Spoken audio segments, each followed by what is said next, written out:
At the beginning of the year, I created a portfolio as an example of what I would create if I started investing in 2025. Since then, over 1,000 people have copied it, and I've had multiple questions in terms of the allocation I've put into businesses and all sorts of different things in terms of the drops in the market that we've seen recently and what we should be doing going forward. So let's have a review of that portfolio, and we are going to make a change today, and we're going to go through each of the businesses and check how we're performing. So here it is. This is called the Freedom Fund, and as you can see immediately, the rate of return is minus 6.2%. So we have seen some drops in the market, and that has been replicated in the fund here. If we look down over the holdings, we can see that the majority, I think, over 50% was in the Invesco All World. I chose the Invesco version because the fees are so much lower. They're so much lower than Vanguard. And I like the diversification across the businesses that are held in here and the geographies that are held in here. Includes developing nations as well as developed, which is good exposure in terms of potential growth in the future.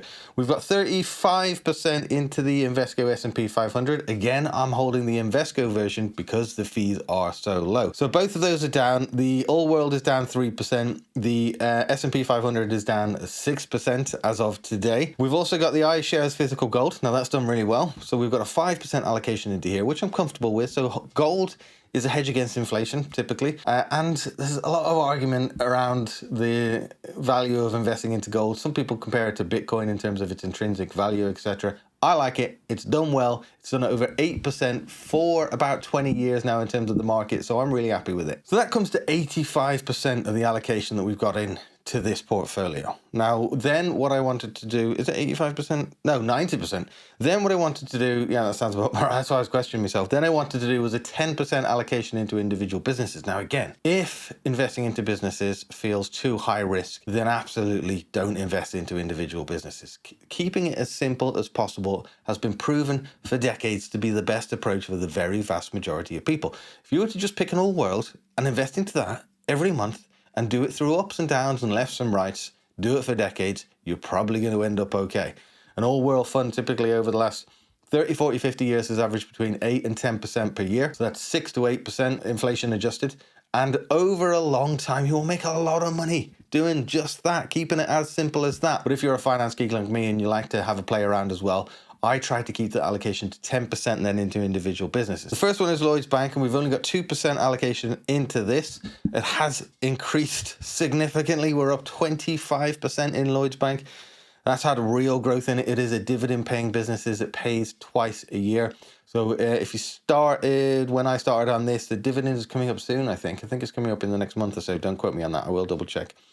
So that's gone up really well. The next one we had was Microsoft, which is down 8.5%. Now that is because of the crash that we've seen in the US. Now Microsoft has had really good returns over the years. We're talking between 20 and 30% per year for a number of years. So seeing a drop is natural, right? We don't get worried about these sort of things. The next one is Oxford Biomedica, which has absolutely crashed through the floor. We'll cover that in a minute. Then we've got Realty Income, which is a monthly paying dividend. I have this in my own portfolio. I really like it. Performance has been bad, but I think in the long term, I'm comfortable to hold it. And finally, we got Unilever, which is up. Oh, it's net zero. It's not up. It's not down. It's just sort of where it was when we started. So we are going to make a change to this. We're going to remove Oxford Biomedica. Now, when you want to sell a business and you've got it in the pie, you can't just go into it. If you click into it, you'll see it still just says buy. So what you need to do is you need to go up and you need to do edit pie, and you need to go down to the bottom, find whatever business it is, click on the X there and click remove. Now you've removed it, you then need to rebalance. If you'll notice, we're at 98%. So you need to tweak what your allocation is. So just for the sake of it, we're just going to put the All World to 100. It's a bit fiddly. Confirm that. When you click on the holdings, you'll see that it is Oxford Biomedica has been removed from the pie. Now, if you look at the bottom there, it says instruments that have been removed from the pie will be sold with priority during the next rebalance or withdrawal funds event. So in order to get it sold, we need to rebalance. And what rebalancing is also going to do is it's going to amend all of your investments that are under or overweight as per your allocation. So because some of them have performed better, some of them performed worse, and we've said that we want each of the individual businesses to be at 2%. We want the All World to be at 50%. We want the S&P 500 to be at 35%. We want gold to be at 5%. It will tweak and it will sell little bits of each of those or buy little bits of each of those in order to make it at those percentage points again. So as we can see, we're selling not just Oxford Biomedica, but a little bit of the other ones as well. And we're going to click and we can see that then is going to, because I increased the weighting into the all world, that is then going to buy into the all world at a rate of £2.69. So just click on next, click on confirm. You can see it says no commissions.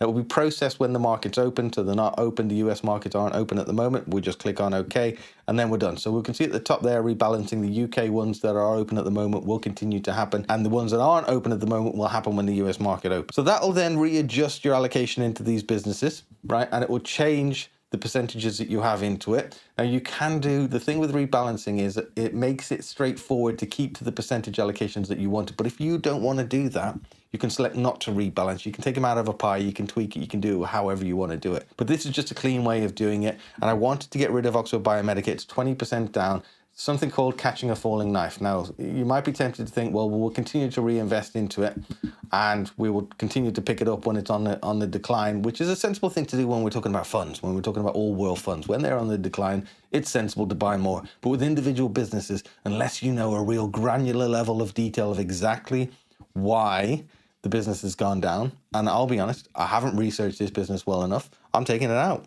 I don't know the ins and outs of it at a level that gives me comfort in terms of holding it and investing more into it.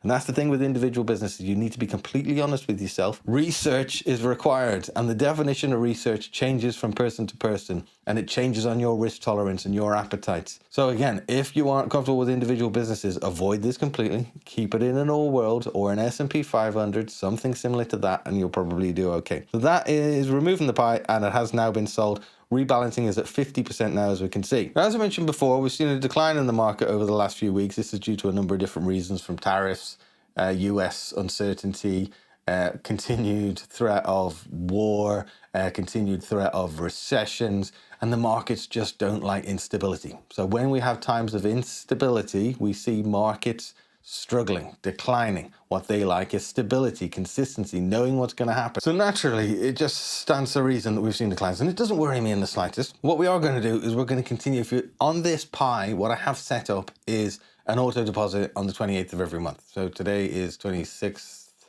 I think. So it'll happen on 2 days' time. We're going to have £50 going into this again.